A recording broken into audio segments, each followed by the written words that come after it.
que je pense, c'est qu'on est arrivé dans une ère où on va dans une banque pour prendre le service qui marche bien et le service qui marche pas bien, on le prend ailleurs. Voilà. Et on est multibancarisé. Une société de mon côté, normalement, sera un peu plus pointue, un peu plus précise sur ce qu'elle fait et on aura un investissement qui fait plus de sens. En fait, ce petit détail est extrêmement important et c'est ce qui fait vraiment que cette enveloppe est particulièrement intéressante et efficace parce que c'est ce qu'on appelle sauvegarder la poudre sèche en termes d'ici. Et donc finalement, c'est un système particulièrement intéressant pour les investisseurs de long terme.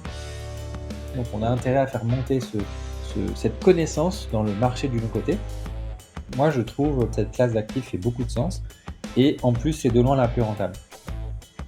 Hello et bienvenue à toi dans le podcast La Bonne Fortune, l'émission qui te donne les clés pour prendre en main tes finances personnelles. Je suis Ismaël Bernus, un entrepreneur heureux et avec la bonne fortune, mes invités se livrent sans filtre pour te donner les connaissances et les outils qui te permettent dès aujourd'hui de passer à l'action pour que tu puisses investir selon tes envies, selon tes choix et tes objectifs. Alors vous êtes de plus en plus nombreux à partager cette émission et je vous en remercie pleinement. Alors si toi aussi tu es nouveau par ici, je t'invite à t'abonner en un clic à ce podcast et à continuer de poser toutes les questions sur les différents réseaux. Mes invités et moi-même nous ferons un plaisir d'y répondre. Et sans plus attendre, je te laisse découvrir ce nouvel épisode. Let's go! Aujourd'hui, j'ai l'immense plaisir de recevoir Clément Francôme sur le podcast de la bonne fortune où on va parler de l'investissement dans l'économie réelle, dans des prises de participation, notamment dans des titres non cotés, donc l'investissement dans des PME, et cela notamment à travers un véhicule d'investissement, un véhicule fiscal qui peut être vraiment très intéressant pour l'investisseur, en espérant, qui est celui du PEA-PME. Cette émission va être vraiment intéressante pour les particuliers qui souhaitent une nouvelle fois diversifier leur patrimoine, comprendre un peu certains mécanismes, mais également pour tous nos amis partenaires, on va dire banquiers, institutionnels, qui vont peut-être y trouver également une solution intéressante à proposer pour leurs clients. Salut Clément. Bonjour, merci. Ben, merci à toi d'être là. On fait cette émission, on est pas loin l'un de l'autre, on le fait quand même en visio, donc on est du côté de Lille, au nord de France, là où tu es toi situé. Est-ce que en quelques mots tu peux te présenter, dire ton parcours, etc. Donc je le rappelle, tu es le fondateur et donc le CEO de Utocat. Voilà, donc je te laisse en dire un petit peu plus sur tout ça. Fantastique, merci. Du coup, Clément Francôme, je me présente. Je suis, d'ailleurs, j'ai eu mon diplôme à Lille également, à Polytech Lille.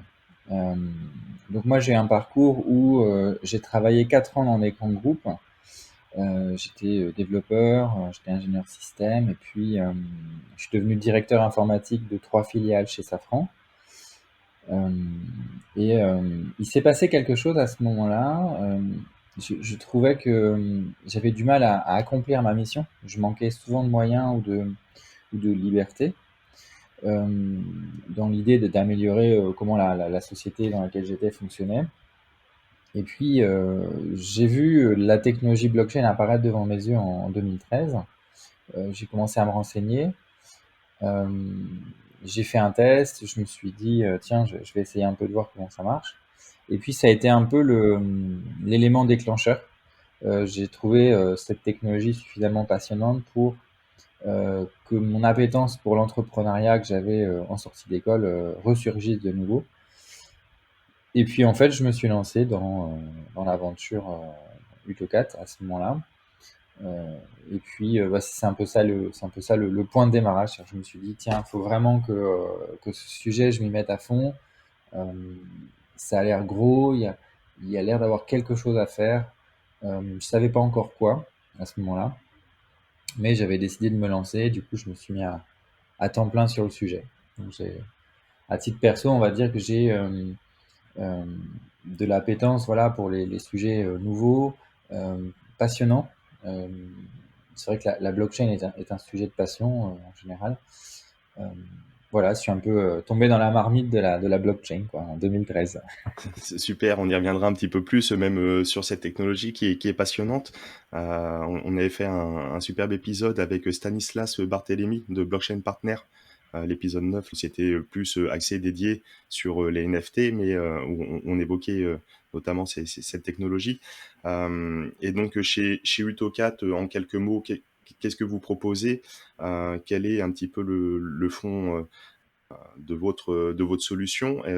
On y reviendra, et même pour celles et ceux qui nous écoutent jusqu'au bout, on a cru comprendre que vous proposiez en ce moment une levée de fonds. On pourra y revenir en fin d'émission pour celles et ceux qui souhaiteraient éventuellement voilà, vous accompagner.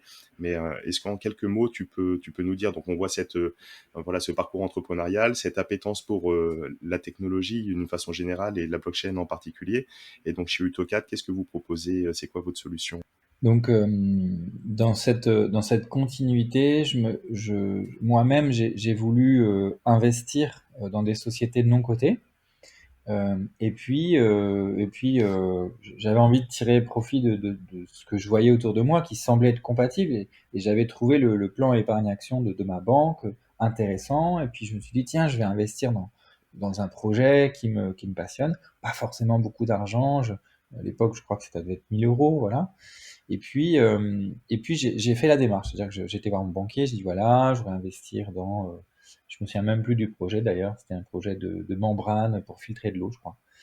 Et puis je vais voir mon banquier et il me dit non mais attendez, c'est quoi le code ISIN quoi? Le code ISIN, déjà je savais pas ce que c'était qu'un code ISIN. Euh, et en gros, il était en train de me dire que si j'avais pas une entreprise cotée en bourse, ben lui, il comprenait pas quel était l'objet de ma demande. Et bon, du coup, on se comprenait pas, quoi. Et j'ai dit, non, mais attendez, a priori, on peut mettre ça dans le PEA, quoi. Et puis, donc voilà, c'était une histoire un peu longue, administrative, on se comprenait pas bien, et puis il y a eu pas mal d'échanges et tout. Et à ce moment-là, les délais étaient un peu courts, donc j'ai renoncé, en fait. J'ai trouvé que c'était vraiment pas possible. Donc, bah, j'ai eu une mauvaise expérience, c'est-à-dire qu'à la fois, je faisais face à une personne qui savait pas de quoi je parlais. Je pensais qu'un banquier savait tout en finance. Pour moi, enfin, je sais pas, c'était un présupposé personnel. Peut-être que j'en attendais trop de la personne en question. Je me disais, bah, c'est bizarre, le PEA, il connaît pas, pourtant, c'est lui qui le distribue, enfin, je crois, hein. Et du coup, je me suis dit, mais mince, c'est bizarre quand même, ça se trouve, c'est juste mon banquier ou juste ma banque, quoi. Et puis, j'en ai parlé un peu autour de moi. Et puis on me dit, ah oui, oh là là, ce sujet, fou, oh là là, enfin, et tout le monde. Donc j'en ai parlé à une plateforme de crowd à l'époque. Mon premier investissement, c'était chez WeSeed. Euh, donc j'en parle à WeSeed, ils me disent, oh là là, c'est l'enfer, vraiment, oh, c'est compliqué. Bon, le moins on fait, mieux on se porte, quoi. J'en parle à d'autres banques, d'autres banquiers qui me disent, oh là là, c'est compliqué quand même. Puis je me dis, bah, il y a peut-être un truc à faire, quoi. Et puis on a creusé ça avec Utocat. Et puis on s'est dit, ok, effectivement, il y a un problème. Comment on peut le résoudre? Donc on a développé un logiciel. Et alors la particularité de ce logiciel, c'est de s'adapter euh, concrètement à l'opération de non coté. Et donc c'est une particularité qui a pris du temps à se développer. C'est là où on a dû investir pas mal.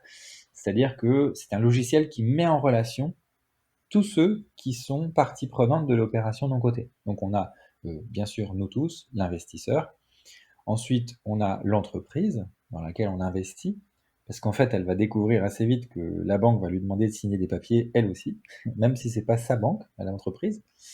On a parfois le banquier dans l'opération. On a le back-office régional, bien souvent, de la banque. Et enfin, le back-office national. Et donc voilà, il faut vraiment toutes ces personnes-là dedans, puisque toutes ces personnes vont être sollicitées par l'opération. Donc notre logiciel déjà met en relation toutes ces personnes, synchronise, c'est-à-dire qu'on organise, on dit bah voilà, là c'est le moment de collecter, je sais pas, la lettre d'intention, ça peut être parfois la carte d'identité, ça peut être tous les documents qui sont requis pour faire une opération en PEA, donc statut, cabis, le RIB de l'opération quand on fait une augmentation de capital. Ça peut être un ordre de mouvement si jamais en fait on a racheté ses parts à quelqu'un d'autre plutôt que de participer à une augmentation de capital. On peut placer des obligations aussi dans le PEA PME qui sont issues de plateformes de crowdfunding. Donc là, bah, c'est le contrat obligataire qu'il faut fournir. Bon, je passe un peu dans le détail, mais voilà, l'idée c'était vraiment d'avoir un logiciel qui soit capable de traiter ce type d'opération. Et quand on se lance, on a une vision sur la finalité. C'est-à-dire qu'on se dit, ok, ça va prendre, enfin, il faut donner ça comme élément et c'est tout. Parce que, je sais pas si vous avez déjà expérimenté, mais dans une banque, quand on demande quelque chose, on demande un papier, puis un autre, puis un autre, puis un autre, puis un autre, puis un autre, puis c'est de la signature, de la date, ah, au fait, fallait que le premier papier corresponde au dernier en termes de date. Exactement. On le voit très très bien dans ce que tu expliques. Du coup, c'est vrai que lorsqu'on souhaite faire une prise de participation dans le non-coté, et j'en suis le bon exemple également moi-même, dès lors qu'on veut le faire intégrer cet investissement dans un PEA, voire PEA-PME, ça peut être vraiment, en deux mots, vraiment très galère, quoi. Et à travers tout ce que tu dis, donc l'administratif, etc., les allers-retours euh, des documents avec la banque, avec l'entreprise, etc., tout ce qu'on doit fournir. Et in fine, bien souvent, à l'image de ta première expérience malheureuse, ben, les délais sont tellement longs que ben, le deal, entre guillemets, se clôture, etc. Et puis, entre guillemets, on loupe le train et on ne peut pas participer à cette prise de participation dans laquelle on aurait souhaité rentrer, et notamment à travers ce véhicule. Donc vous, en deux mots vraiment pour synthétiser, tu me corriges hein, si je me trompe, mais vraiment, votre solution UTOCAD, c'est de permettre de faciliter, on va dire, aux banquiers au sens large et aux entreprises également qui souhaitent lever des fonds, de faciliter tous ces échanges administratifs pour faciliter le travail des uns et des autres et in fine gagner du temps pour tout le monde. C'est bien ça. Oui, tout à fait, et rendre l'opération possible parce que sinon on abandonne en fait. Quand ça dure des mois et des mois, il y a un moment on s'arrête, hein. Nous, le record c'est 23 minutes, voilà, pour faire un dossier de ce type-là. D'accord, 23 minutes au lieu de concrètement en temps normal une semaine, 2 semaines, 3 semaines. En temps normal, en moyenne, on se situe entre 3 semaines et un mois. C'est vrai que sur notre dernière prise de participation dans une boîte, on est plusieurs investisseurs, à peu près 80, et chacun est passé un petit peu par différentes banques. Alors autant avec certaines banques, ça s'est très très bien passé tout de suite, etc. Mais autant avec d'autres, c'était une galère et même une impossibilité en fin de course de le faire rentrer dans le cadre du PEA-PME. Et in fine, les personnes comme moi ont dû passer en direct, ce qui a des conséquences en bout de chaîne. On reviendra un petit peu sur ta solution, puis sur la technologie de la blockchain, parce que c'est une technologie qui m'intéresse fortement. Mais donc là, donc on a compris, donc l'idée c'est d'investir dans des boîtes non cotées, donc qui n'ont pas forcément, voilà, qui sont pas forcément référencées sur le CAC 40, qui sont pas forcément en bourse sur les grandes places de marché. Euh, et pourquoi on aurait intérêt de le faire dans le PEA-PME? C'est quoi l'avantage de ce véhicule fiscal? Est-ce que tu peux en dire un petit mot dessus? On a déjà abordé euh, le PEA dans une émission avec Étienne Monceau sur l'investissement en bourse. Donc le PEA-PME, je pense, reprend l'ensemble un petit peu des avantages du PEA, mais permet donc d'investir vraiment, encore une fois, dans l'économie réelle et donc dans ces entreprises non cotées. Est-ce que tu peux un peu développer cette enveloppe et quels avantages auraient les investisseurs, les particuliers comme moi, comme d'autres, à l'utiliser? Le PEA-PME, ce qui va le différencier du PEA, déjà, c'est que c'est une enveloppe complémentaire, c'est-à-dire que ça fait à peu près exactement ce que fait le PEA. Il y a juste des restrictions, il ne faut pas que les entreprises soient trop grandes pour rentrer dedans. Et il y a aussi une augmentation, c'est-à-dire que dedans, on peut mettre une obligation. Alors que dans le PEA classique, on ne peut mettre que des actions. Donc voilà un peu ce qui les distingue, de loin, on va dire. Je reviens un peu sur les avantages du PEA ou PEA-PME en général. Donc, ce qu'on note en priorité, ce qui est attractif, c'est la fiscalité. Donc, on ne paye pas d'impôt sur la plus-value qu'on va faire sur nos titres. Par contre, on paye quand même la CSG. Donc, les 17,2%, ils seront quand même là à la fin. Mais en fait, le plus intéressant dans cette enveloppe, qui fait d'elle probablement la plus optimale d'un point de vue fiscalité, c'est que quand on investit, il y a un moment, bon, ben voilà, on reçoit des bénéfices, quoi, on fait un peu de plus-value, voire du dividende. Et bien, ce qui se passe, c'est qu'en fait, à ce moment-là, il n'y a pas prise de fiscalité ni de CSG. Donc, on peut réinvestir intégralement le produit de notre cession sans aucune fiscalité. Donc, en fait, on peut investir et réinvestir un peu à l'infini, quoi. sans payer quoi que ce soit. C'est vraiment à la fin, quand on va retirer le cash, que là on va payer. Et en fait, ce petit détail est extrêmement important et c'est ce qui fait vraiment que cette enveloppe est particulièrement intéressante et efficace, notamment pour des business angels de taille modeste, voire quand on commence à mettre des tickets de l'ordre de 20 ou 50 000 euros, ce qui, bon, se l'espère tous, à un moment ça arrive peut-être. Eh bien, c'est là que ça devient vraiment intéressant parce que c'est ce qu'on appelle sauvegarder la poudre sèche, hein, en termes d'ici. Le dry powder, quoi. Vraiment, en fait, le fait d'être business angel à 10 000 ou à 30 000, ça change tout. On a un rôle différent dans l'entreprise. On peut être plus encore proche de l'équipe fondatrice parce que mettre un ticket à 1 000 euros, forcément, ça nous éloigne, quoi. On n'est pas vraiment au cœur du sujet. Et si parfois on a des projets qui nous passionnent, nous intéressent, avoir un ticket un petit peu plus important, notamment en évitant la fiscalité, en tout cas temporairement, et ben c'est un changement de statut. Et finalement, voilà ce que peut permettre le PEA, c'est de changer de statut, quoi. D'accord, ouais. Donc pour reprendre sur les points seulement de la fiscalité, donc on n'a pas d'impôt, on a simplement la CSG, donc aujourd'hui, enfin ou les prélèvements sociaux aujourd'hui à 17,2%. Lorsqu'on retire les fonds et donc on est imposé sur la partie de la plus-value, donc à 17,2. Et ça, donc c'est au bout d'un délai de 5 ans, hein, par contre, de détention du PEA. Mais par contre, le gros avantage, comme tu dis, pour sauvegarder la poudre sèche, j'adore cette expression, c'est que tant que les fonds restent à l'intérieur de cette enveloppe, on peut faire l'acquisition de titres, éventuellement les revendre, en percevoir des dividendes, etc.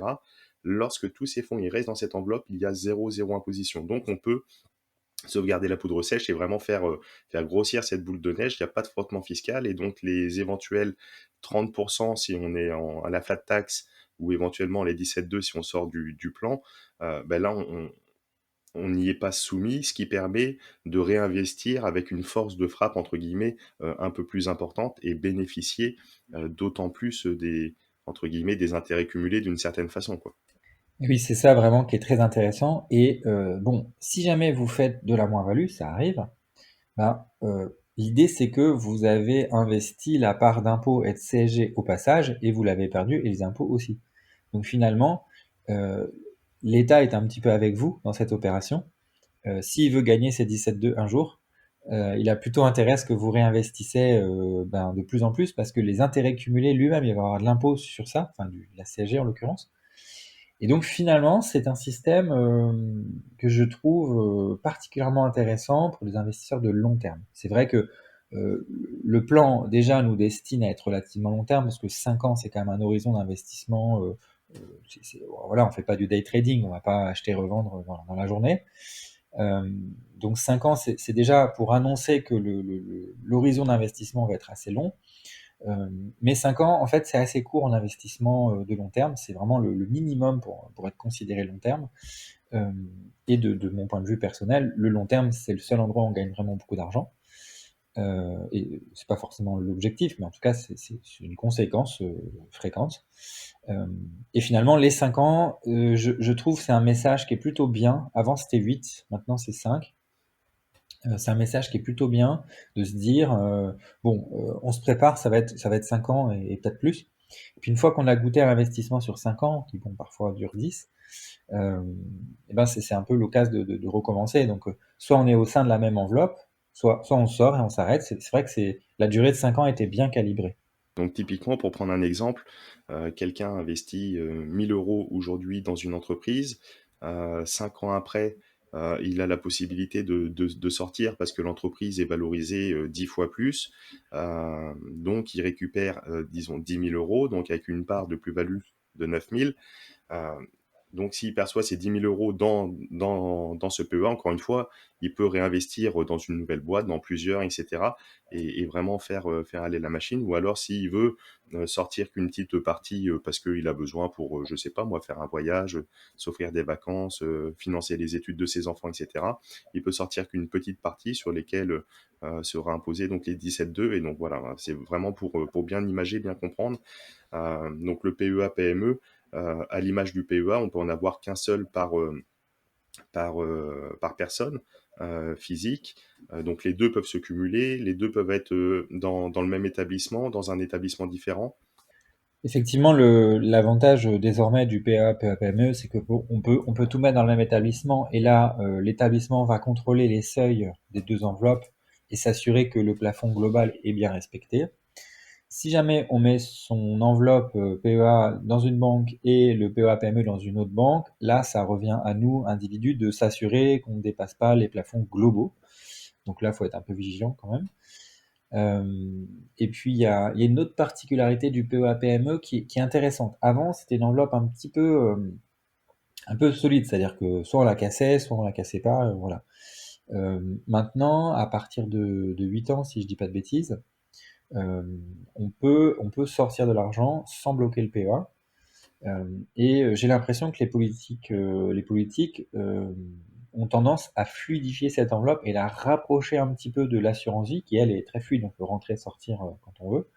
Et ça pourrait être intéressant comme système, parce qu'au Canada, il y a l'équivalent, ça s'appelle le CELI, CELI.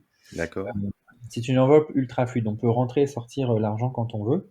Il y a juste la quantité maximum qui est définie et qui augmente d'ailleurs chaque année.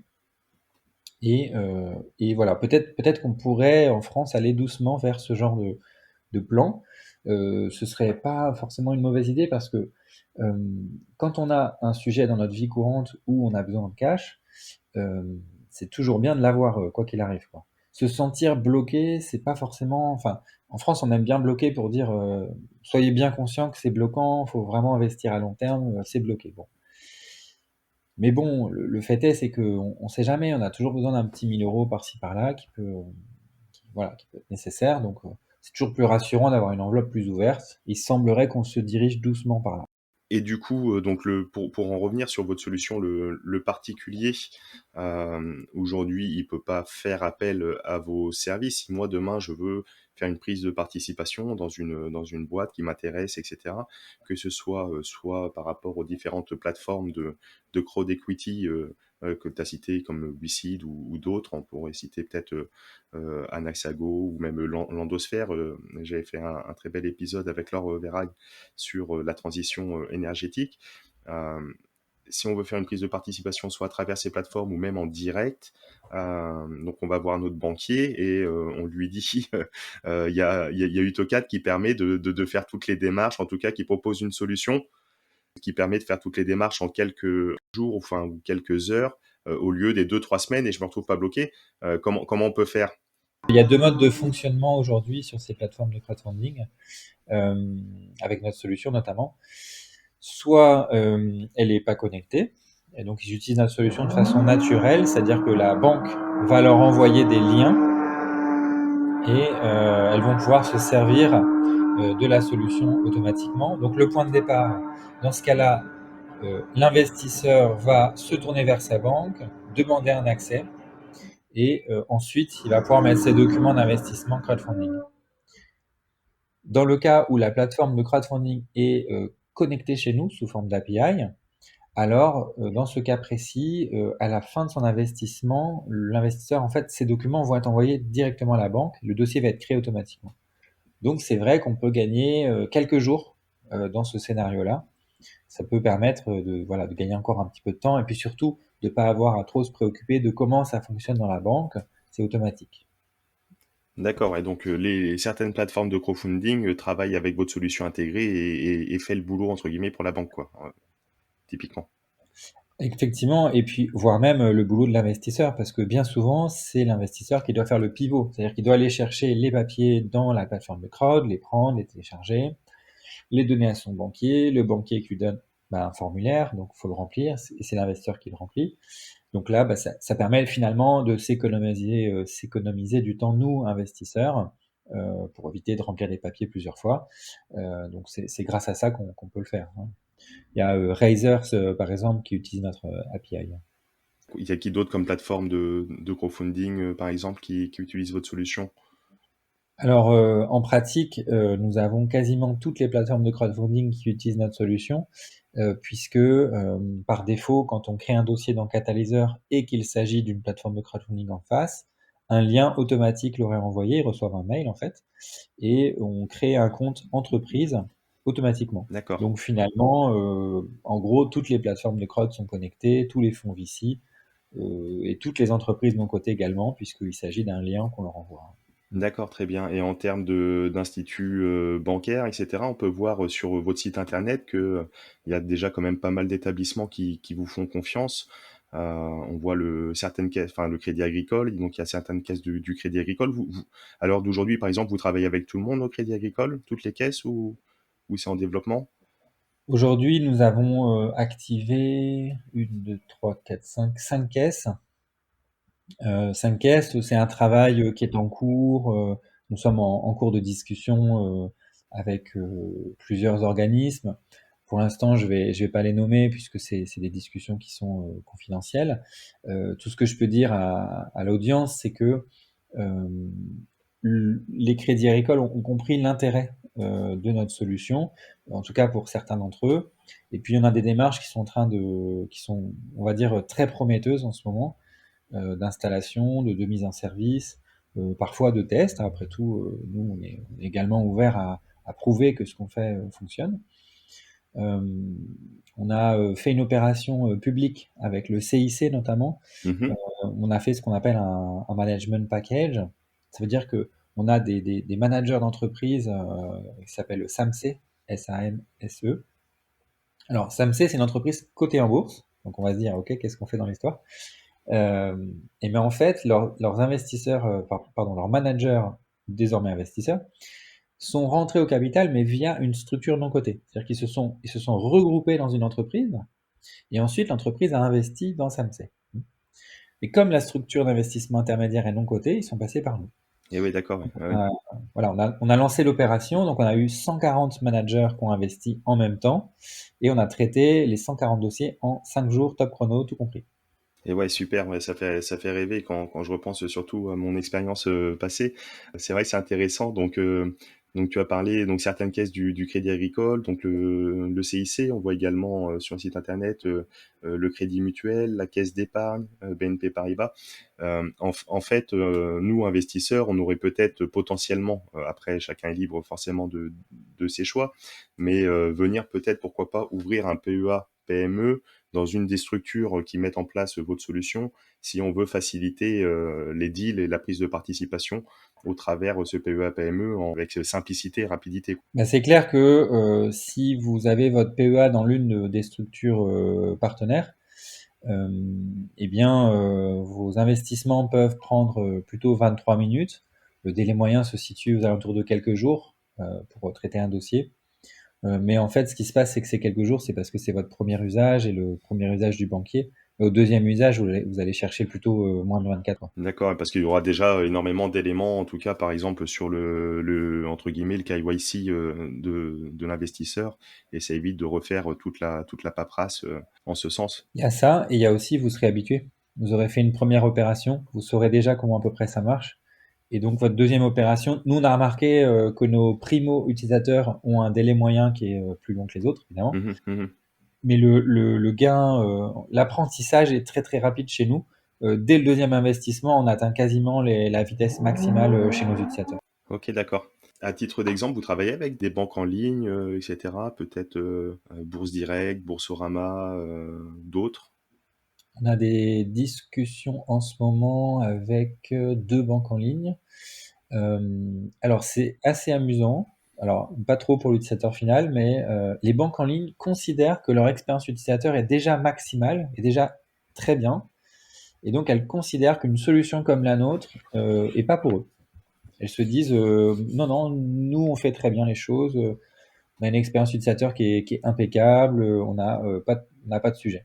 Alors que c'est pas forcément le cas pour l'avoir testé. Sur une des deux banques précédentes que je viens de citer, c'était une galère pas possible, notamment, et pour les 80 investisseurs sur la précédente opération, beaucoup sont passés par l'une des banques que je viens de citer en ligne, et c'était vraiment une galère pas possible.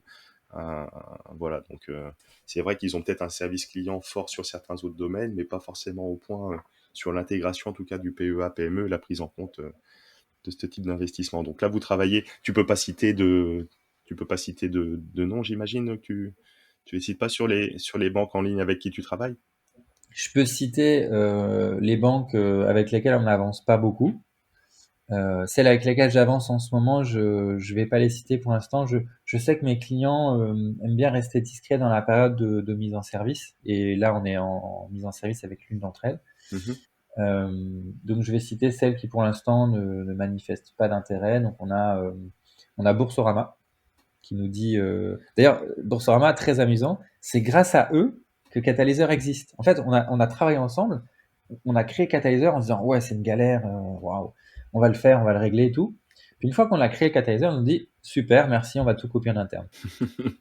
Ils sont incroyables. C'est assez paradoxal, en effet, ouais. Ils sont incroyables.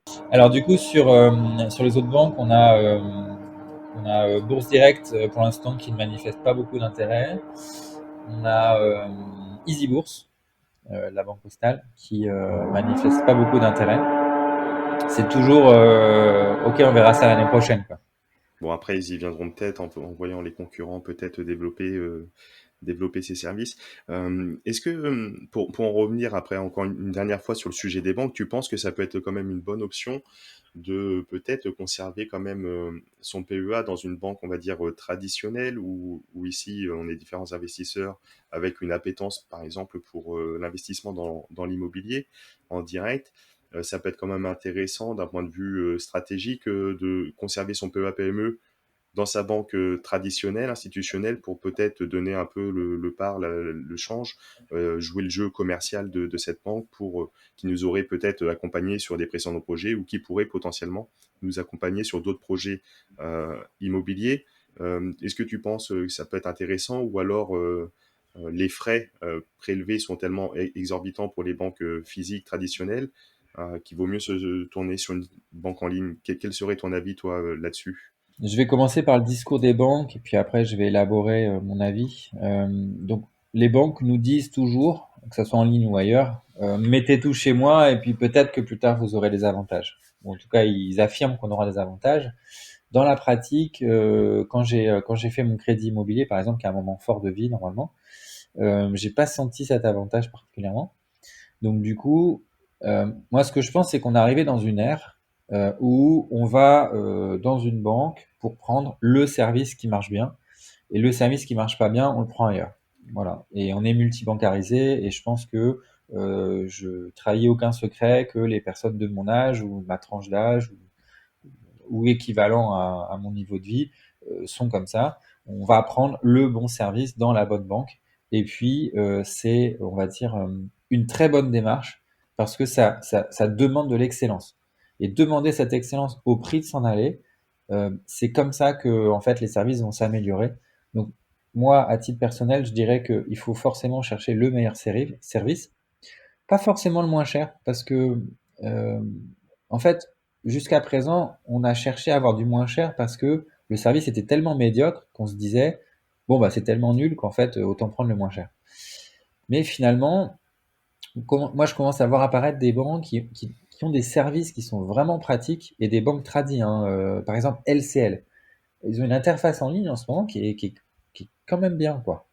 Certains services qui sont pas au même niveau, mais donc du coup, je dirais que comme les banques tradies aujourd'hui s'équipent d'un PEA non coté extrêmement moderne, bah, pourquoi pas finalement considérer avoir un PEA chez elles. Après tout, moi qui fais quasiment que du non coté, du coup ça fait totalement sens.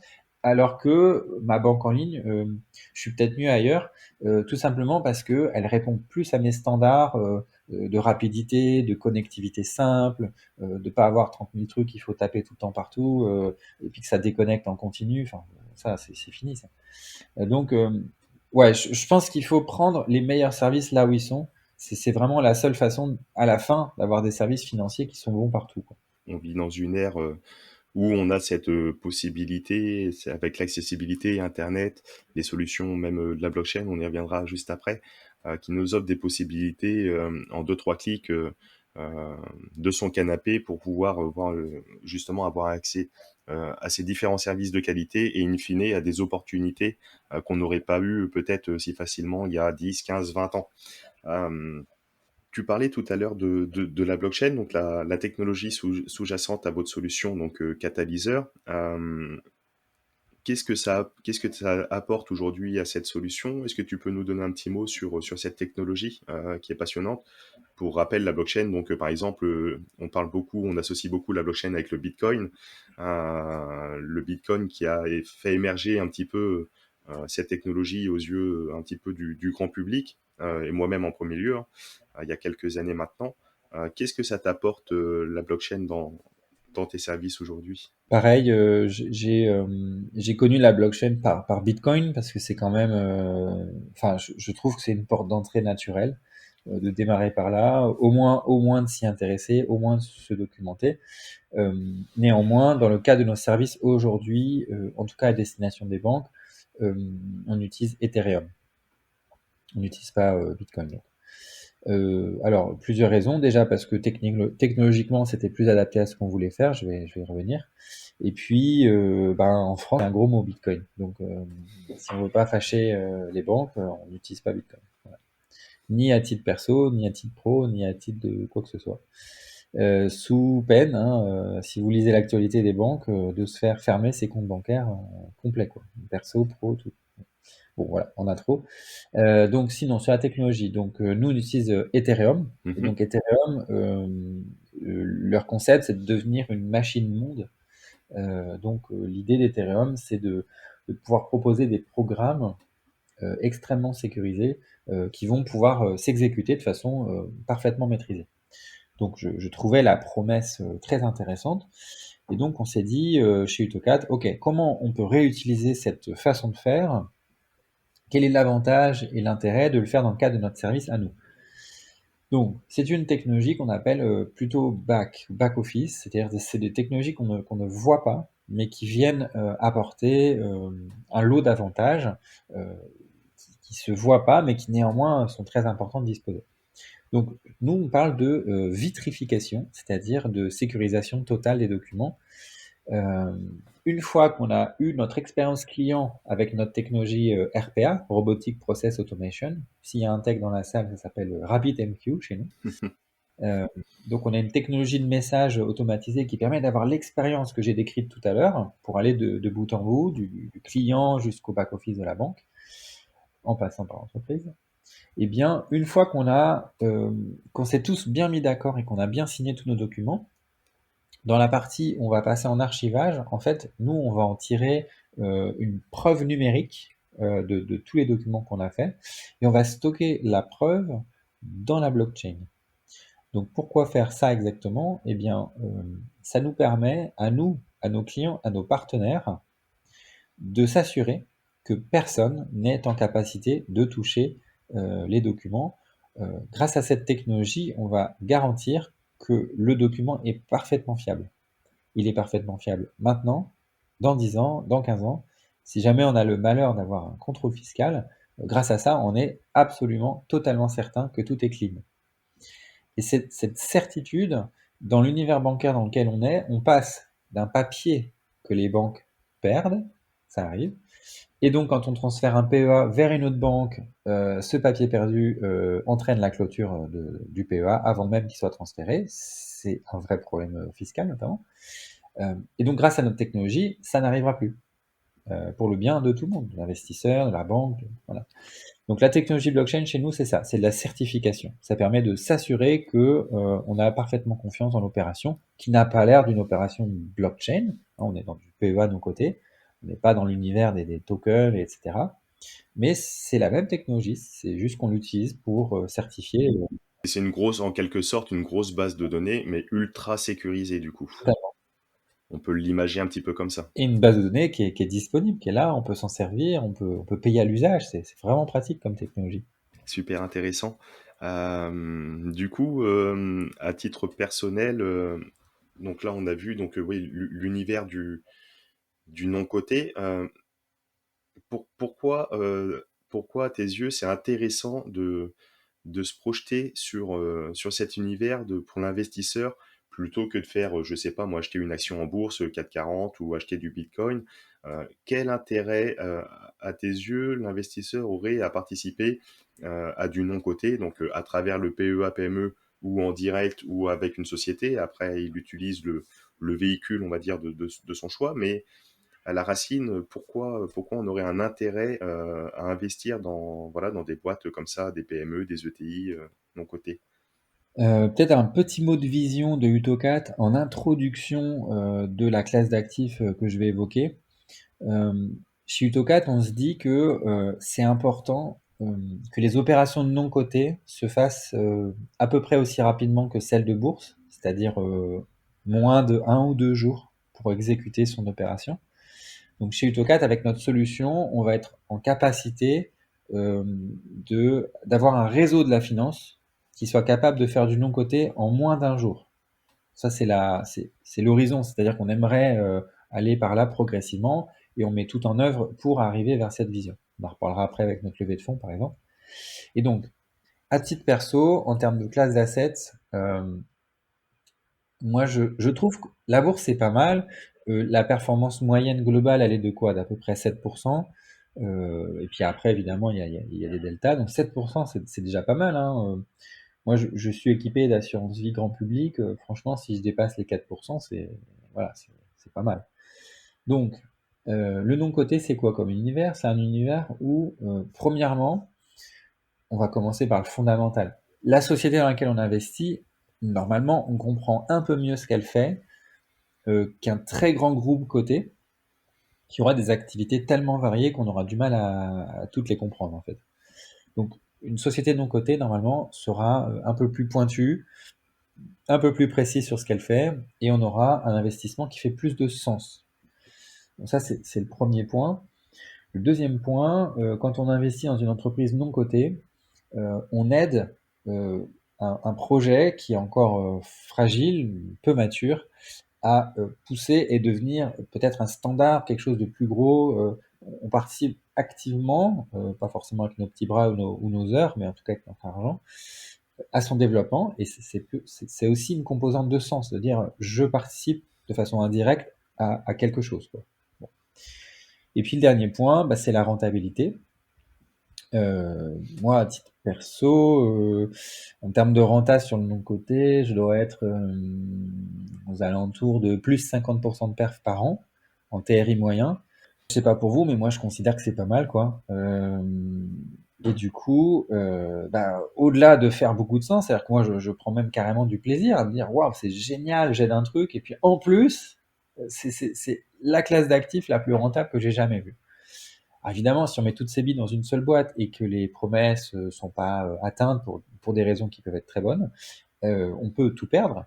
Donc, c'est quand même une classe d'actifs dans laquelle il faut la fameuse diversification qu'on entend normalement à tout bout de champ. Moi, je suis actionnaire dans 30 boîtes non cotées et je trouve cette classe, enfin, moi, je trouve personnellement cette classe d'actifs fait beaucoup de sens et en plus, c'est de loin la plus rentable. Alors, il y a un petit sujet de liquidité, c'est-à-dire que l'argent investi dedans n'est pas vraiment disponible, hein, c'est le moins qu'on puisse dire. Mhm. Mais pour moi, ça fait vraiment beaucoup de sens. Ok, ouais, donc on comprend mieux ce qui s'y passe. On peut avoir un impact réel au développement d'une boîte ou d'un secteur qu'on aime et donc avoir un impact sur la société d'aujourd'hui et de demain. Il y a des rendements qui potentiellement peuvent être très très intéressants si on fait les choses de façon peut-être un peu diversifiée, etc. Et, euh, et voilà. Par contre, en contrepartie, bon, il y a quand même du risque. On peut perdre même la totalité de son capital, tu l'as évoqué. Il y a l'illiquidité. Toi, sur les 30 projets, par exemple, à titre personnel que tu as investis, est-ce que tu vois une durée moyenne minimum de détention, des horizons de sortie? Est-ce que tu sais faire à peu près une moyenne avec tout ça? J'imagine que c'est très disparate entre tous les projets. Euh, mais est-ce que tu pourrais donner un petit horizon si on investit dans une boîte? En tout cas, de ton expérience sur ces 30 boîtes, tu ressors au bout de combien de temps? Euh, je peux donner une moyenne qui est de la fameuse 5 à 7 ans. Le truc, c'est que ça va quand même dépendre à quel moment dans la vie de l'entreprise on arrive. Si c'est le tout premier tour, si c'est le 2, le troisième tour. Euh, et ensuite, ça va dépendre de la typologie d'activité de l'entreprise. Il y a des entrepreneurs qui se positionnent sur un segment euh, proche d'être mature. Et ça m'est arrivé, une société dans laquelle j'investis, au bout d'un an et demi, pouf, elle se fait racheter par quelqu'un d'autre. Mhm, mhm. Donc là, 1 an et demi, c'est très court en fait. Mais j'ai quand même fait, je crois, x2 dans mes souvenirs. Donc c'est bien, c'est bien. J'ai une autre boîte qui s'est fait racheter en 3 ans et c'était pas prévu. D'accord. Un partenariat qui s'est trop bien passé en fait. Ouais. Mais c'est bien pour la boîte, c'est bien pour le projet, hein. C'est vraiment, c'est une belle histoire en fait. Euh, et ensuite, il y a des sociétés dans lesquelles c'est un peu comme la nanotechnologie, quoi. C'est le truc qui prend vraiment 30 ans. Donc là, enfin, j'essaie de pas investir dans un truc à 30 ans, mais euh, il y a des projets, on va dire deep tech, des molécules de médecine, des choses comme ça. Bon, là, on sait que ça va être long, donc on s'y prépare, quoi. On se dit, ok, bon là, c'est plutôt 10 ans, quoi. Puis des fois, des projets qui devaient prendre que 3 4 ans, qui en prennent 10 parce que c'est comme ça. Ça peut être finalement le marché qui était pas si mature ou qui était proche d'être mature et puis qui stagne et en fait voilà. Bon. Et il faut quand même rester parce que sinon on pourra pas tirer les fruits quoi. C'est-à-dire que la plus-value va être faible et puis le projet va pas être très mature, c'est pas très sympa, pas très intéressant. Donc bon bah là du coup moi j'ai tendance à rester parce que je me dis bon, bah, c'est comme ça, j'ai pris mon risque, je le prends jusqu'au bout, quoi. Après, tu disais qu'il y avait une perte en capital potentiel. C'est sûr qu'en non-coté, quand ça marche pas, ouais, c'est très vite zéro quand même. Donc, on passe de 1000 à zéro, par exemple. Tu as eu des mauvaises expériences en ce sens? Ou d'autres mauvaises expériences à titre personnel? Je dirais pas mauvaise expérience, je dirais que j'ai fait 100% de moins-value. Euh, quand j'ai investi, je savais que c'était une possibilité. Sur mes 30 investissements, par exemple, il y en a 3 où je suis en train de faire une moins-value 100%, quoi, ou 95, quoi. Mhm. Donc, ouais, ça arrive, j'ai 10% de mes invests là qui sont cramés. Euh, bon, bah, c'est la vie, hein. De toute façon, c'est extrêmement compensé par ceux qui y arrivent. La perf moyenne, elle est quand même là. Euh, je dirais qu'en bourse, on n'est pas spécialement à l'abri non plus que ça se passe aussi mal, hein. En bourse, un moins 50%, moins 70, ça peut arriver. Et finalement, on n'est pas très très loin du moins 95 que je fais avec le truc, hein. Donc voilà, je dirais que l'upside, le risque de gagner beaucoup, je le trouve beaucoup plus élevé en non-coté. Et le downside, le risque de perdre, il est finalement pas si éloigné de la bourse. Voilà. D'accord, oui, en prenant des dispositions, encore une fois, de diversification, d'investir dans plusieurs projets, de pas mettre, comme on dit typiquement, tous ses œufs dans le même panier. Euh, voilà, avec quelques règles de, on va dire, bonne conduite, on peut se prémunir de grosses désillusions et donc amortir son risque et maîtriser son risque et, in fine, faire de belles choses. Euh, à titre perso, toi, tu as plutôt une approche quand tu investis dans les boîtes à vouloir t'investir de façon opérationnelle ou alors est-ce que sur certaines, parce que j'imagine que tu ne peux pas être au four au moulin sur là les 30 projets, euh, et que est-ce qu'il y a certaines où tu es bien content de juste donner le coup de pouce financier et que ça te va très très bien comme ça, parce que les investisseurs, celles et ceux qui nous écoutent aujourd'hui, c'est pareil. Voilà, on est tous très très bien pris avec une vie de famille pour beaucoup, des loisirs, un travail prenant, etc. Et on peut pas forcément s'investir en plus dans le projet. Déjà, on n'a pas forcément les connaissances, les compétences, les capacités pour apporter une vraie plus-value, et en plus le temps qui nous est limité. Comment toi tu gères tout ça à titre perso? J'aime bien mon sweet spot, vraiment le projet que j'aime bien, le projet moyen, voilà. C'est un projet dans lequel je donnerais un micro coup de main, peut-être 2, 3, 4 fois par an. Le fondateur m'appelle ou son équipe, peu importe. Bon, moi, je suis pas vexé hein, si c'est quelqu'un d'autre que le fondateur qui m'appelle. Voilà, tel sujet, t'en penses quoi? Tac, je déroule ce que j'en pense. Ok, on repose quelques questions, on fait une sorte de brainstorm ça peut être 15 minutes, ça c'est plutôt rare, 1 heure, plutôt courant, parfois 3 heures. J'espère que c'est rare parce que avec la famille à cette heure-là, voilà. Euh, voilà, j'aime bien donner des coups de pouce ponctuels. J'aime pas trop m'engager, c'est-à-dire faire partie d'un board régulier. J'aime pas trop. J'aime bien m'engager à répondre sur mon expertise. C'est-à-dire que on me pose une question blockchain, je répondrai avec plaisir. On me pose une question sur l'architecture logicielle, un modèle économique en SaaS. Ok, je suis content d'y répondre. On me demande mon avis sur la meilleure molécule biotech. bah franchement là, j'ai pas très envie de répondre quoi. Donc moi j'aime bien apporter ce que je sais. Si on me pose une question, j'y réponds. Mais voilà, ça c'est mon sweet spot. Après, il y a quelques projets où ma présence était plus demandée ou plus critique. Je suis dans le board de boîtes qui ont eu besoin de moi pour des raisons très variées. Mais ça touche à mon expertise blockchain. C'est-à-dire il y en a une, c'est un quasi-fonds d'investissement. Euh, et donc, bah, la partie blockchain, le point de vue sur la valorisation, les tokens, etc., elle est valorisée, même carrément valorisée d'un point de vue capitalistique, quoi. Donc là, je me fais un peu payer pour mon expertise.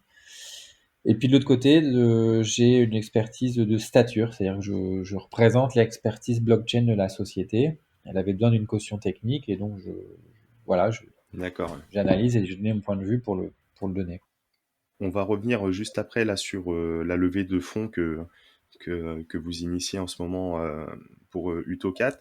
Mais juste avant, donc on a vu que personnellement, tu avais donc cette appétence réellement pour l'investissement à titre personnel dans le non-coté.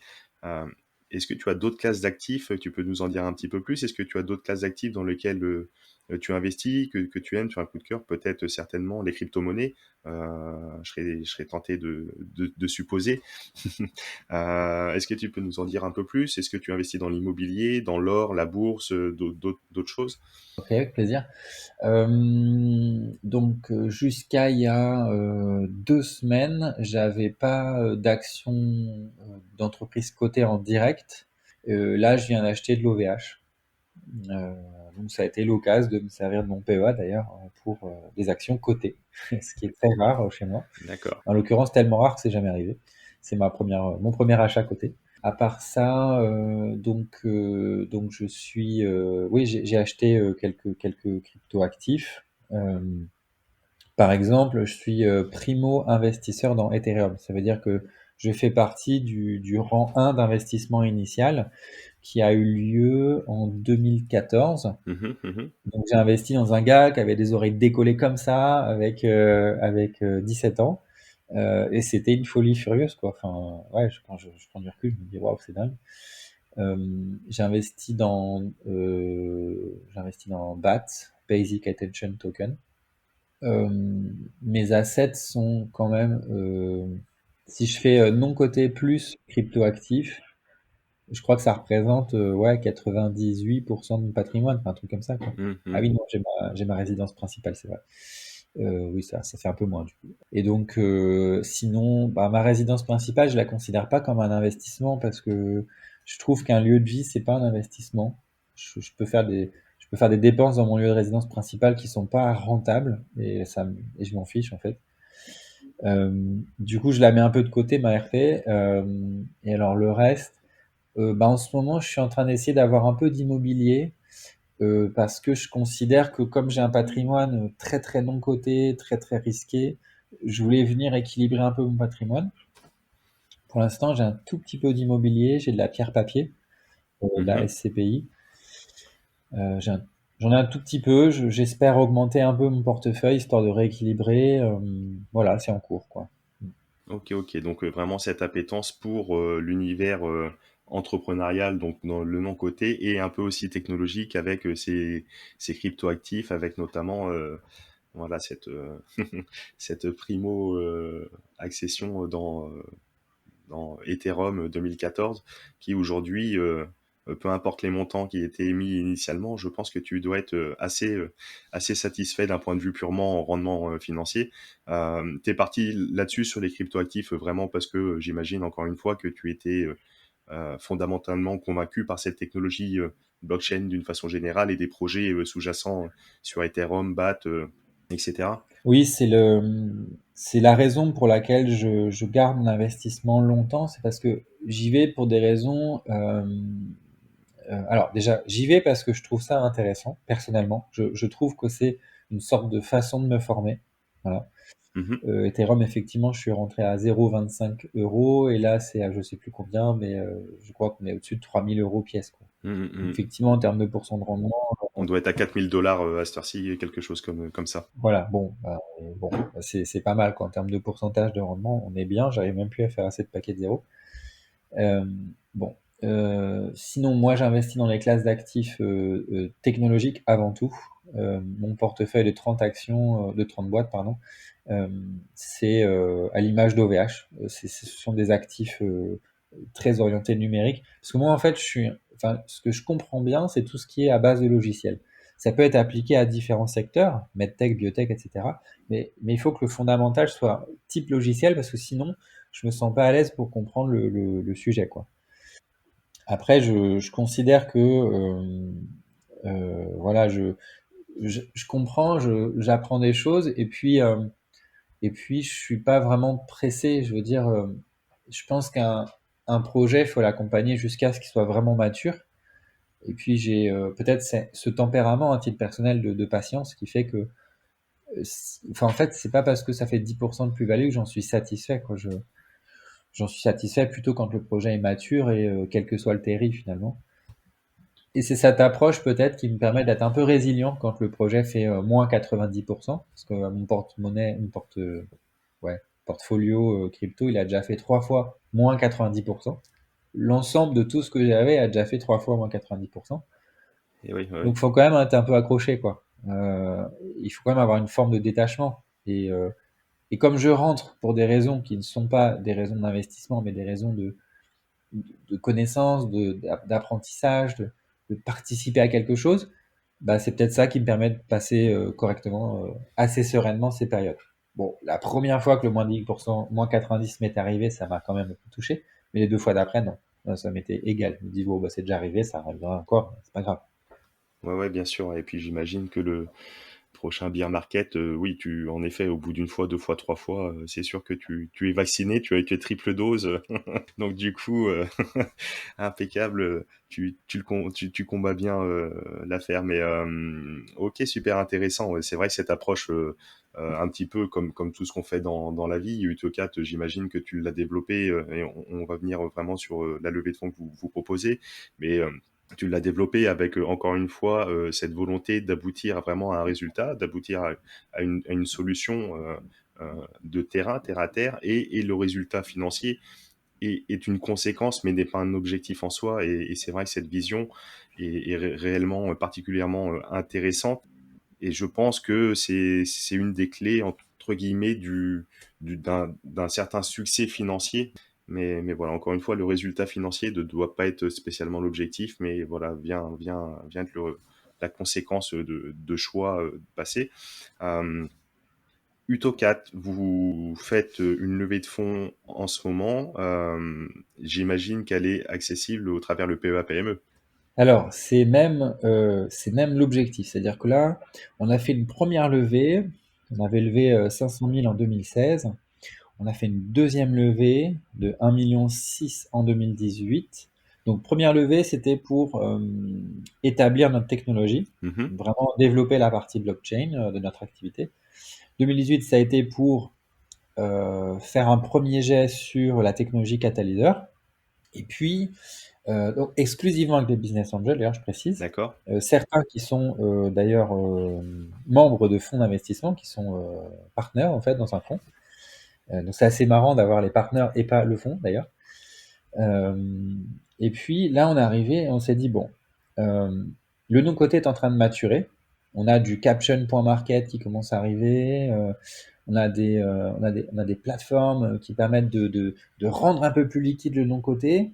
Et là, on s'est dit, c'est quand même un bon moment pour établir des partenariats.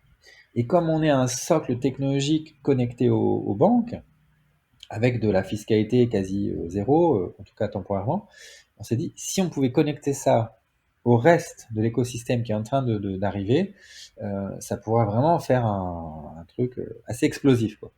Donc on s'est dit, ok, ça va être le moment d'avoir besoin d'un petit peu bah, de poudre sèche pour investir, quoi. Donc on s'est dit ça. On s'est dit, ok, va falloir lever des fonds un peu classiquement. Puis après, on s'est posé un peu avec mon équipe, puis on s'est dit, mais attends, est-ce qu'on a vraiment besoin de fonds? Est-ce qu'on n'aurait pas plutôt besoin de partenaires ou de volume ou d'attractivité, etc. Et donc, c'est ce qui nous a motivés à faire une ouverture de capital plus type crowdfunding, c'est-à-dire ouverte à un nombre le plus grand possible. Et on s'est dit, bah attends, on va faire une pierre deux coups. On va proposer l'investissement dans Tokat, réservé, en tout cas au début, aux détenteurs de PEA ou PEA-PME. Alors, entre parenthèses, le compte titre ordinaire et le plan épargne retraite, ça passe aussi. C'est juste que les avantages fiscaux sont différents. Et du coup, on a fait cette ouverture de capital réservée finalement à nos utilisateurs ou nos futurs utilisateurs, dans l'objectif de créer une communauté, Mhm. de rassembler toutes ces voix un peu disparses, un peu éparses, pardon, disparates ou éparses, qui forment cette communauté, les rassembler un petit peu, collecter toutes ces difficultés qui fait qu'on n'investit pas plus souvent, et alimenter notre produit et notre réseau catalyseur pour pouvoir le déployer, l'agrandir. Et puis, dans cet état d'esprit, bah, nous connecter au reste de l'écosystème, ça fait totalement sens. L'idée, c'était de vraiment euh, mettre davantage de sens dans notre activité, développer la solution. Et puis, il y aura toujours un peu l'exception à la fin. Hein, je l'annonce direct, aux alentours de fin novembre, on va ouvrir le capital très ouvert, c'est-à-dire qu'aujourd'hui, c'est réservé aux individus détenteurs de PEA, PEA, PME. D'accord. Et à partir de fin novembre, on va l'ouvrir à tous ceux qui veulent investir chez nous, parce que ben, pour des raisons variées, des difficultés techniques, des transferts de PEA d'une banque à l'autre, c'est pas disponible. On voudrait pas que les individus qui pourraient vraiment contribuer ne puissent pas venir. Donc voilà, à la fin, on l'ouvrira. Utocat en quelques chiffres aujourd'hui, donc vous êtes basé sur l'île. Euh, Vous êtes combien de collaborateurs, combien de partenariats, quel chiffre d'affaires peut-être faites-vous? Je ne sais pas si tu as quelques métriques comme ça à donner. Quels sont les horizons? Euh, on a bien entendu la volonté de développer cette communauté et d'ouvrir au plus grand nombre, de donner la possibilité au plus grand nombre particulier d'investir en vous. L'objectif derrière, en soulevant ces fonds, c'est quoi l'objectif de la collecte et en termes de montant et derrière en termes de résultats, à quoi ça va être employé, etc. Est-ce que tu peux nous dire un petit peu, ça fait beaucoup de questions en une, mais est-ce que tu peux voir un petit peu, détailler un petit peu plus ça? Avec plaisir. Donc Utocat aujourd'hui, c'est une dizaine de collaborateurs. On a un focus plutôt tech dans nos personnes présentes. On a une grosse moitié de l'équipe qui est dédiée à l'acquisition de grands comptes, les banques. On a carrément un juriste à bord qui est en face des banques pour pouvoir faire nos différents contrats, puisque bon, les contrats, ça prend 2 mois, quoi. On avait environ 3 clients, parce qu'en fait, nos contrats groupes comptent pour un seul client. Donc, on avait 3 clients jusque-là, et cette année, on est passé à 9 clients. D'accord. Voilà. En termes de volumétrie, un peu de métriques opérationnelles, on était l'année dernière à 9,1 de satisfaction utilisateur, tout compris, investisseurs, entreprises, banquiers. Là, on est passé à 9,5 sur 10 Super. depuis l'historique, c'est-à-dire en incluant tous ceux qui ont voté 9,1, bah, entre deux, ça veut dire on a eu des scores voilà, bien bons. 9,5 historique depuis l'aube des temps. Et puis la volumétrie, donc il y a 1 an et demi, j'annonçais qu'on avait fait 30 millions d'opérations qui étaient passées dans notre solution. En mars ou en mai de cette année, j'ai un petit doute, on a annoncé avoir passé le cap des 100 millions. Et là, on va pas tarder à annoncer publiquement avoir atteint, bon là on est à 240 millions, donc on va peut-être attendre le 250 pour que ça fasse un peu rond, quoi. On est en train de passer le cap des 250 millions d'opérations. Donc vous pouvez voir que ça grimpe fort, quoi. Ouais, ouais, de façon un petit peu exponentielle. Il y a cette courbe de croissance, en tout cas d'utilisation, oui, oui, qui est vraiment intéressante, en effet, ouais. Là, on part vraiment en exponentiel. En termes du chiffre d'affaires, là, on est aux alentours du 400 000 euros. Donc l'idée, quand on signe un contrat avec une banque, on encaisse un certain montant tout de suite, qui sont les frais de mise en service, mais on va pas encaisser le maximum ou le potentiel maximum du contrat. Il va arriver un peu au fur et à mesure. D'où le fait qu'aujourd'hui, on soit entre 200 et 300 000 euros de chiffre d'affaires, puisque d'un point de vue comptable, c'est vraiment la facture qui compte, quoi. Néanmoins, comme on fait du crédit impôt recherche de façon très intense et qu'on a de plus en plus de clients qui signent en ce moment, euh, on estime qu'aux alentours de fin de premier trimestre l'année prochaine, on sera donc rentable en fait, tout simplement. À partir de ce moment-là, tout développement ultérieur sera du profit, du bénéfice. Donc on rentre dans une période sympa où la courbe des revenus part en exponentielle et puis la courbe de dépenses est assez flat, quoi. Elle est assez linéaire et elle progresse pas très vite. Ouais, ce qu'on évoquait avec Gabriel Jarrosson qui était venu faire un épisode enfin pourquoi investir dans les startups américaines, mais il évoquait ça et ça marche très très bien avec les boîtes françaises également et le TO4 et donc de ce que tu expliques, c'est qu'il y a quand même un certain point de traction aujourd'hui et donc une maturité assez intéressante qui fait que pour l'investisseur potentiellement ça peut limiter les risques. Alors forcément, là tu l'évoquais, c'est une troisième levée, donc il y a eu le seed, série A, et donc là on est sur une série B, donc sur une valorisation forcément plus importante que le seed, mais le risque est moins, et donc potentiellement ça peut être sécurisant quand même pour l'investisseur de rentrer aujourd'hui. C'est un peu l'idée de donner accès à notre capital en troisième round à des tickets minimum de 100 euros. Parce que là, le ticket minimum, c'est 100 euros. Avant, le ticket minimum, c'était entre 30 et 50 000 euros. Pourquoi? C'est pour avoir une cap table qui était modeste, c'est-à-dire pas avoir trop de personnes en capital parce que c'est compliqué à gérer après en termes de décision. Mais là, comme on arrive dans une phase mature, on se permet d'ouvrir plus largement notre capital pour faire participer des investisseurs qui auraient envie de prendre un risque peut-être plus modéré, une histoire plus sèche, un discours et un parcours qui commence à être bien tracé. Euh, Ce qu'on vise aujourd'hui avec cette levée de fonds, c'est 24 millions d'euros de chiffre d'affaires Hmm, en 2026. Donc, vous voyez, on démarre au niveau actuel. Et là, l'idée, c'est d'aller chercher les 24 millions d'euros de chiffre d'affaires dans très peu de temps. super. Hmm. Et donc, c'est cette traction exponentielle qui va nous permettre d'y arriver, quoi. Comment tu gères cette possibilité aux investisseurs de rentrer avec simplement 100 euros.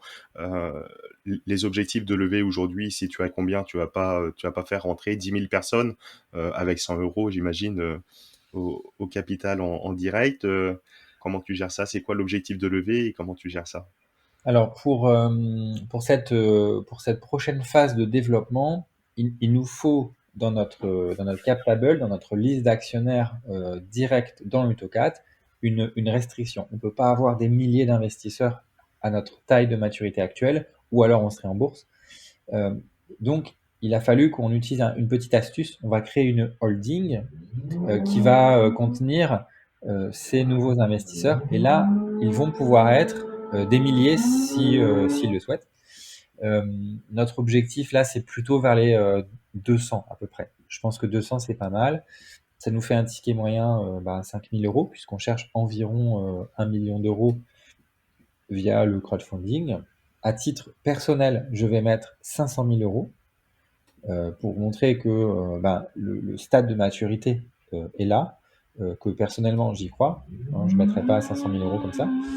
Euh, et donc, c'est ça qui est proposé, c'est-à-dire on va se regrouper dans cette holding s'appelle Utocat Invest. Cette holding Utocat Invest, elle va avoir un autre sujet, c'est qu'elle sera la cible de toutes nos innovations financières. Ça va être notre labo en fait. Et donc nos investisseurs vont aussi tester en prod, en live, nos innovations technologiques en priorité. Par exemple, on voudrait mettre en place une plateforme de liquidité qui permettrait à nos investisseurs de s'acheter et se vendre des parts entre eux, D'accord. puisqu'on a toujours quelqu'un qui a besoin de liquidité. Et donc l'idée, c'est de tester ça dans cette holding.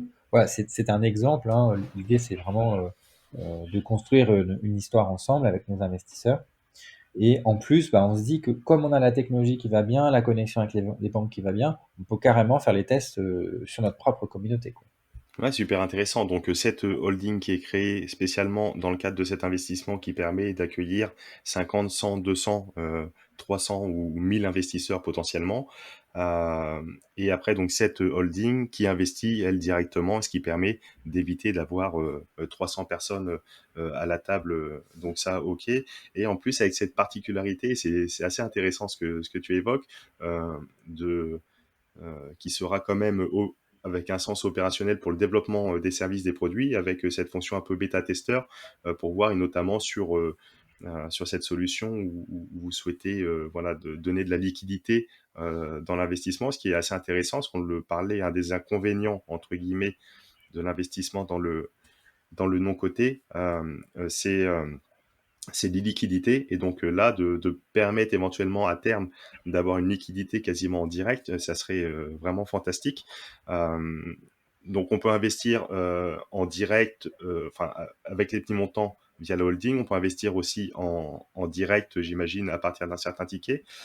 Comment tu fais pour permettre cette solution à partir de 100 euros? On te contacte directement, tu passes par une plateforme. Bon, je crois connaître la réponse, mais je te laisse expliquer un petit peu.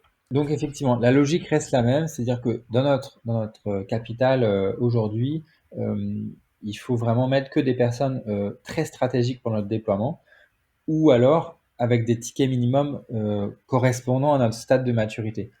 Donc j'ai pas forcément de tickets réellement arrêtés, mais bon, l'ordre de grandeur, quand j'ai mentionné 50 000, c'est à peu près ça, quoi. C'est à peu près l'ordre de grandeur auquel on s'attend pour investir en direct via la holding à partir de 100 euros. Donc effectivement, pour ces 100 euros minimum, on a dû passer par un partenaire, WeSeed, Mhm. WeSeed qui va nous permettre de gérer en fait 200, 300, peut-être 1000 souscripteurs parce qu'ils ont la technologie, l'expérience, le savoir-faire qui va bien. Super, donc ce qui permettra à des personnes, même comme moi, je viendrai volontiers participer à cette expérience via la plateforme WeSeed. Et l'objectif, vous souhaitez soulever, vous avez un montant que vous souhaiteriez soulever, et sur une base de valorisation, tu peux nous en dire un peu plus? Tout à fait. Donc, ces informations sont disponibles dans la plateforme, hein. C'est des informations, une fois que vous êtes connecté, vous y avez accès. Donc, l'idée, c'est de lever environ 2 à 3 millions d'euros. Il y aura une partie equity, une partie dette.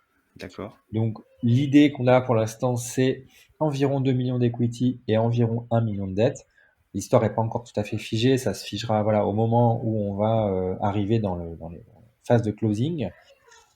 Cette dette, elle est chez nous relativement facile à avoir puisque nos clients sont des banques.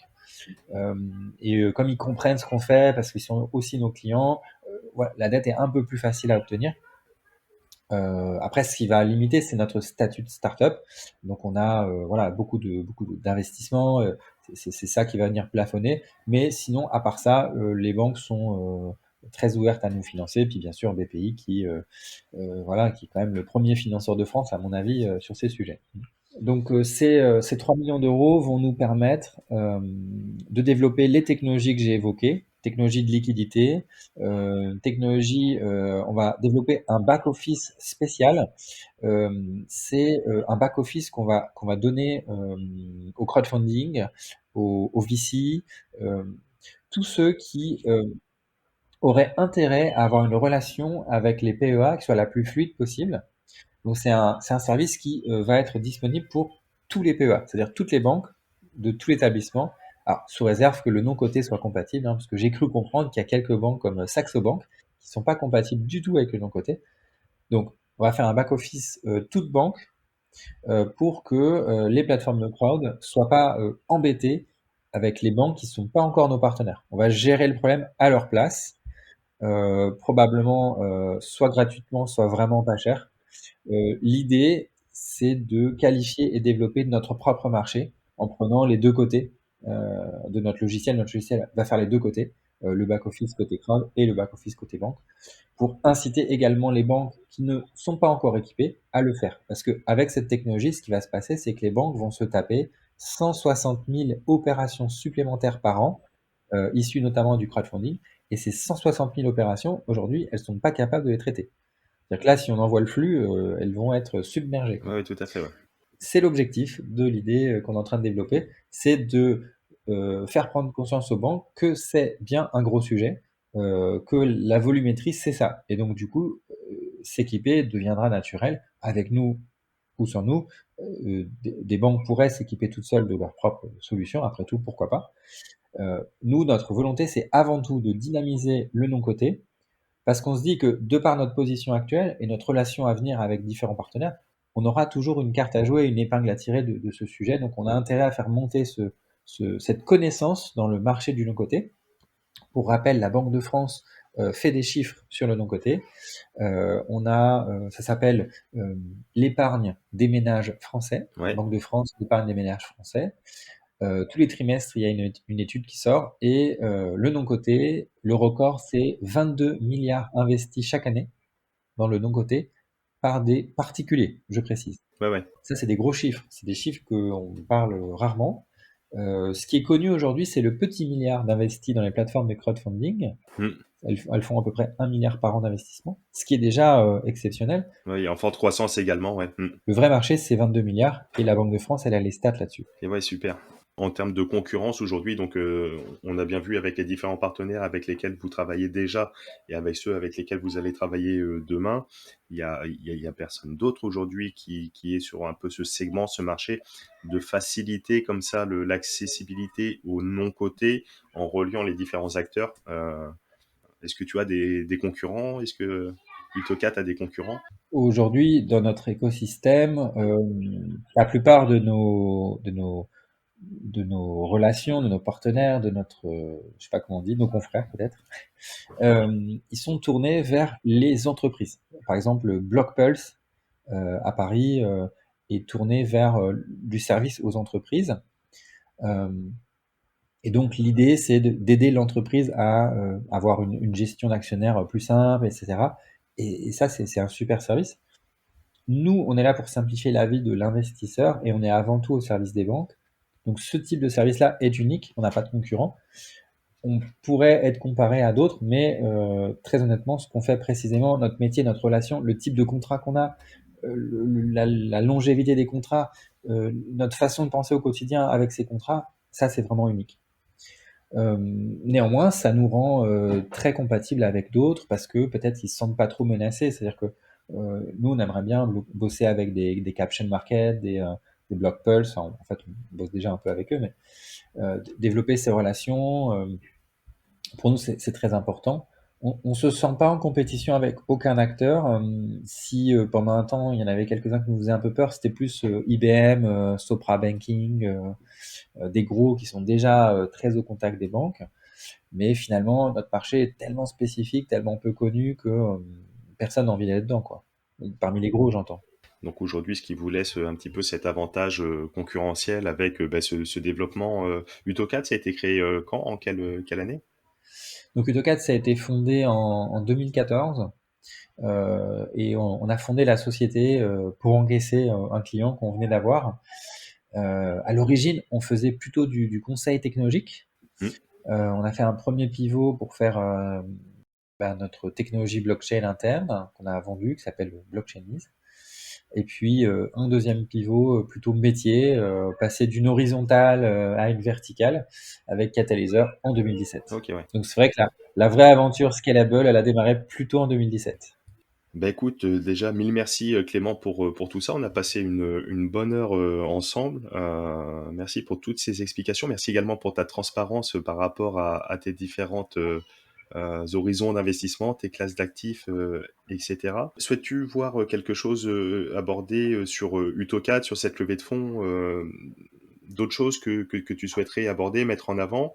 Pour ma part, je pense qu'on a déjà fait un petit peu le tour. Donc, cette levée de fonds disponible dès maintenant, éligible au PEA-PME, notamment à travers la plateforme WeSeed pour des tickets à partir de 100 euros, sinon en direct à partir de 40-50 000 euros.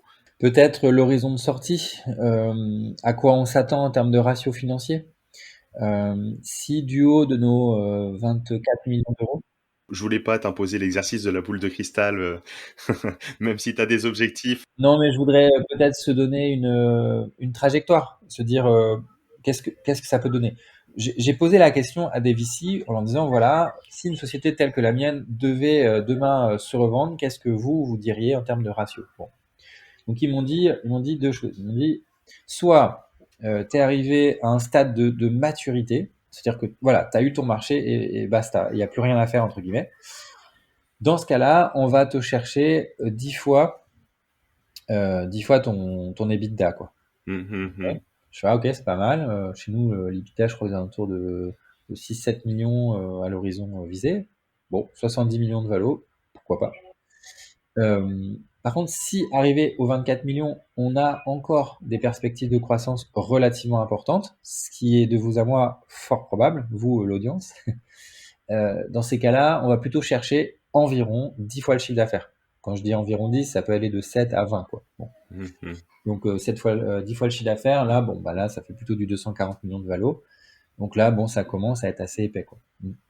Aujourd'hui, la frange de valo, elle se situe entre 5 et 8, c'est ce qu'on annonce. Certes, le râteau est encore un peu large, mais bon, quand on voit la perspective, bon, je pense que c'est suffisamment intéressant pour venir maintenant. Après, en termes de façon de sortir, bah, on a pensé à plusieurs choses. On se dit que soit on prendra une vraie indépendance un jour et on va aller se coter en bourse, ce qui est envisagé. Soit on va aller chercher euh, une façon de faire qui serait peut-être plus astucieuse ou plus adaptée, type bah justement utiliser une plateforme de liquidité interne pour pouvoir faire entrer, sortir et fluidifier notre capital, ce qui ne nécessiterait plus d'avoir une urgence ou une importance à rendre une liquidité forte à un moment donné. Ça pourrait baisser ce niveau d'urgence.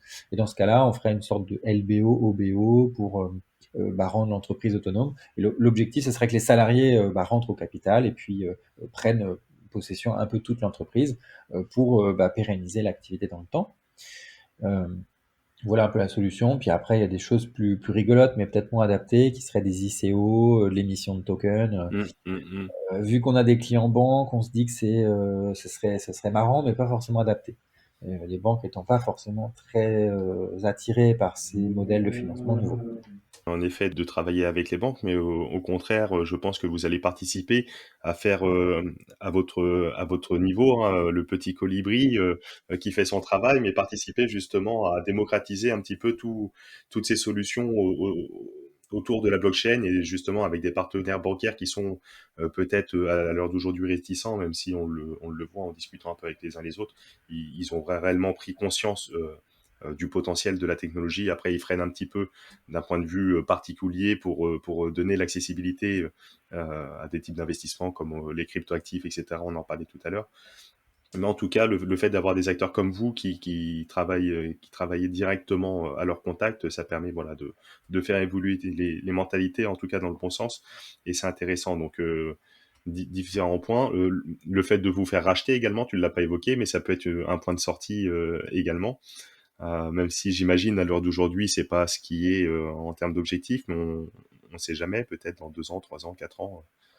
Oui, c'est vrai que j'en ai pas parlé par omission plus que par volonté.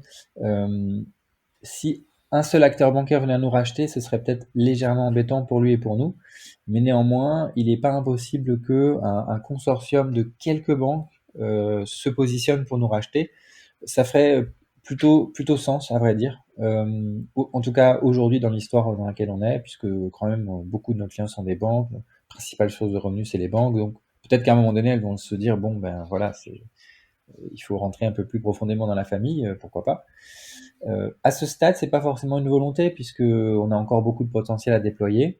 Je pense que les grands acteurs, certes les banques, mais ont tendance à acheter d'autres acteurs plus petits, matures en fait, qui ont déjà bien prouvé leur marché. Donc là, c'est clairement trop tôt.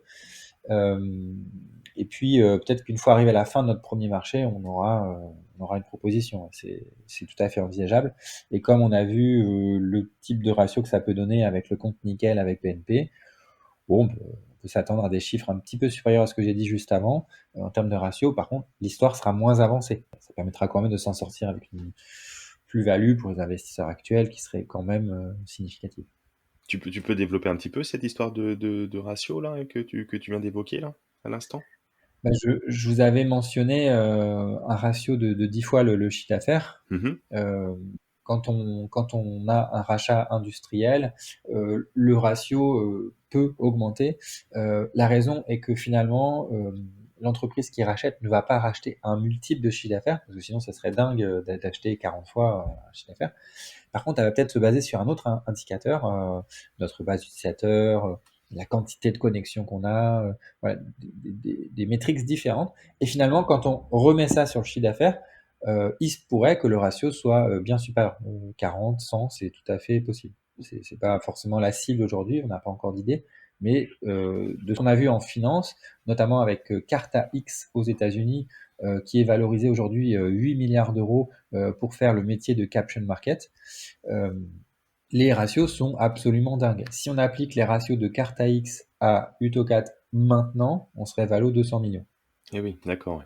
Voilà, donc c'est juste pour dire que 200 millions maintenant, comme on va grossir après, c'est complètement fou, quoi. Ouais, ça laisse présager de bonnes nouvelles pour la suite. Mais en tout cas, super intéressant. Merci encore une fois, Clément, pour tout ça. Avant de conclure cette émission, puis je te laisserai le mot de la fin pour les auditeurs, les auditrices de la bonne fortune qui écoutent jusqu'au bout, comme je les appelle, donc font partie de la Dream Team. Tu as une petite citation, à chaque fois je demande à mon invité que je reçois s'il a un petit mantra, une petite citation coup de cœur. Est-ce que tu pourrais nous la partager, nous dire un petit peu pourquoi et en quoi ça te parle pour toi? Est-ce que tu as une petite citation que tu te répètes régulièrement? Ce qui me définit un peu en tant que fondateur, en tant qu'acheteur de solutions, en tant que partenaire, souvent c'est les idées c'est bien, le résultat c'est mieux. J'aime bien engager mes partenaires au résultat, j'aime bien engager mes salariés au résultat, parce que je trouve que sans résultat dans notre écosystème, finalement on fait tout ça pour rien, quoi. Comme nous en fait, on a une grande liberté d'action dans notre entreprise. On peut vraiment s'organiser un peu comme on veut au quotidien en termes d'activité de vie personnelle. Mais ce qu'on va regarder, c'est les résultats, parce que en fait, tout simplement, on en a besoin, quoi. Pour que l'histoire progresse, il faut vraiment, voilà, on est dans une période de développement dans notre entreprise où les résultats c'est important, et on applique les mêmes contraintes à tous nos partenaires. Donc, les idées c'est bien, le résultat c'est mieux. Bah, excellent, merci pour ça. En tout cas, merci d'avoir partagé toutes tes idées aujourd'hui sur cette émission et je te souhaite et je suis convaincu que tu vas personnellement et puis avec cette aventure entrepreneuriale avec Utocat avoir énormément de beaux résultats. Bah écoute, si tu veux, je te laisse le mot de la fin là, pour tous les auditeurs de la bonne fortune qui ont écouté jusqu'ici. Encore une fois, mille merci à vous tous. Merci à ceux qui prennent le temps de mettre aussi un avis 5 étoiles sur Apple Podcast. C'est intéressant également aussi pour le référencement et pour continuer à partager, à développer cette émission. Écoute, Clément, je te laisse le mot de la fin. Merci Ismaël pour cet excellent moment entre nous. Merci à l'auditoire et à l'audience de nous avoir écoutés jusque-là. Moi, j'ai grand plaisir à partager ma passion. Et puis, je vous souhaite du coup à vous tous de belles aventures. Super Clément, merci. Puis je remettrai également tous les liens dans les commentaires, dans les notes de cet épisode, donc les liens sur le site internet, les liens pour celles et ceux qui souhaiteraient participer à la levée. Je m'engage ici, j'en serai sur WeSeed. Et également ton lien LinkedIn, là où on te retrouve le plus facilement également pour celles et ceux qui souhaiteraient te contacter. Voilà. Et puis, n'hésitez pas, nos amis banquiers également, si vous avez des connaissances, nos amis banquiers, etc., pour éventuellement pousser cette merveilleuse solution qui va nous permettre à tous et à toutes de pouvoir profiter et d'investir au sein d'un PEA-PME avec grande facilité et grande rapidité également. Donc, n'hésitez pas à partager cet épisode, que ce soit autour de vous et puis à vos amis banquiers également. Merci à tous. Ciao, ciao. À bientôt. Merci. Ciao. Et nous voilà arrivés à la fin de cette émission et je te remercie pleinement pour ton écoute attentive. Alors si tu as écouté jusqu'ici, c'est que tu fais partie de la Dream Team de la bonne fortune. Et vous êtes de plus en plus nombreux à nous suivre chaque semaine, alors encore merci du fond du cœur. Alors si tu apprécies le podcast de la bonne fortune, je le répète à chaque fois pour les nouveaux abonnés, c'est très simple, il y a 2 belles façons de me le témoigner.